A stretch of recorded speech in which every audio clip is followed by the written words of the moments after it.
We wanted to know how companies were integrating their sustainability agenda into their business strategy and business model.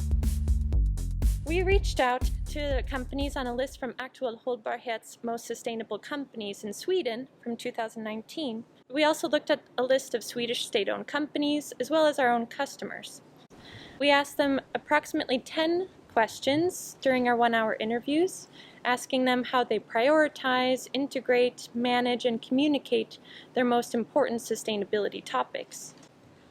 So here are the 5 big takeaways of what 20 Swedish sustainability leaders told us.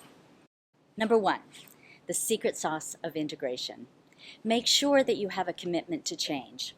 Mix it with creative magic that moves people and the resources ready to get the job done. Number 2, look at your business through the eyes of sustainability just as much as the other way around.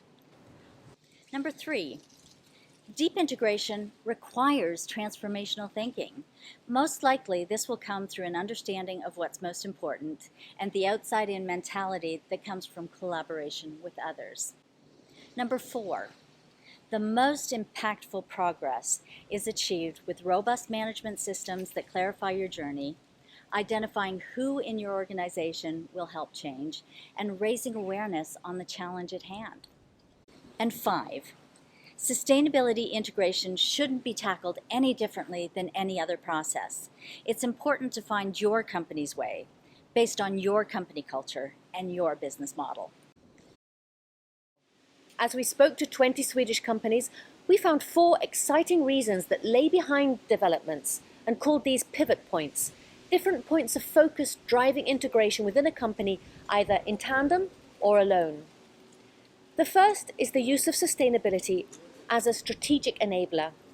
The second is where clarity from owners or investors on expectations regarding sustainability increases priority at board level. The third is around matching the company purpose to our times.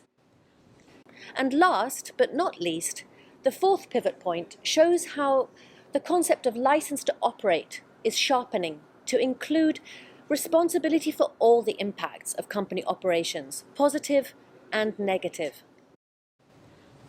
How does integration take shape? Well, in our research, we saw 4 different approaches that often overlap with each other. Top-down is when the board and the management strategically drive the sustainability agenda. Decentralized is when the market and the customers make way for setting the ambitions in a company's product offering and its stakeholder relationships. Networking is when sustainability teams drive operational sustainability by supporting different functions. And finally, silo is when sustainability teams work in silo away from business strategy. In sum, sustainability integration depends on a company's structure, the available tools, and its culture. Understanding these can help you figure out the best approach for your company to bring in sustainability ambitions and define its ownership. Using a structured materiality process can be key to create a shared understanding of the most relevant sustainability issues. Out of the 20 respondents in our survey, the vast majority do employ such a materiality process. 17 out of 20 engage internal stakeholders in this process instead of keeping it a secret in the sustainability department. 14 out of 20 also engage with external stakeholders in order to get an outside-in perspective. And as you can see from these examples, there are many ways of going about the materiality process. But if you want to future-proof your business, you will need to establish a process that will enable you to focus on the topics that really matter to your most important stakeholders, to your ability to create value, and your ability to have a true impact.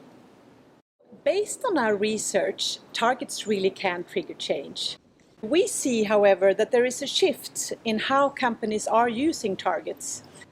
When I talk about transformational targets, these targets are not the easy ones, but they reflect what science dictates needs to be done and where you play an important role. These targets often requires new way of thinking and different plan of action. So you'll never reach them by continuing doing what you have been doing so far. Incremental targets, however, or continuous improvement will help companies to keep the pace with slow-moving expectations. The trick here, based on our research, is to work on a few transformational targets, maybe 1, 2, at the most 3, and then the remaining are incremental. Without engagement, you miss out on the domino effect of sustainability, and you miss the chance of gaining concrete momentum. Some of the 3 areas of importance that are highlighted in the report is 1. A greater chance of progress when management teams are active ambassadors. 2. Raising awareness and employee engagement is an integral part. The third point, and one of the final areas for engagement, is that of reporting. Reporting and its transparency builds trust in the company's commitment on sustainability. We know that organizations today are evolving their stakeholder dialogues towards creating partnerships for transformation, where shared goals and inclusive ways of working are helping these companies integrate the sustainability agenda into their own organizations in relevant ways. As part of the research outcomes, Purple IVY has a little advice on how to build effective and strategic partnerships. First, identify those organizations that share your vision, your business ambitions, and your challenges.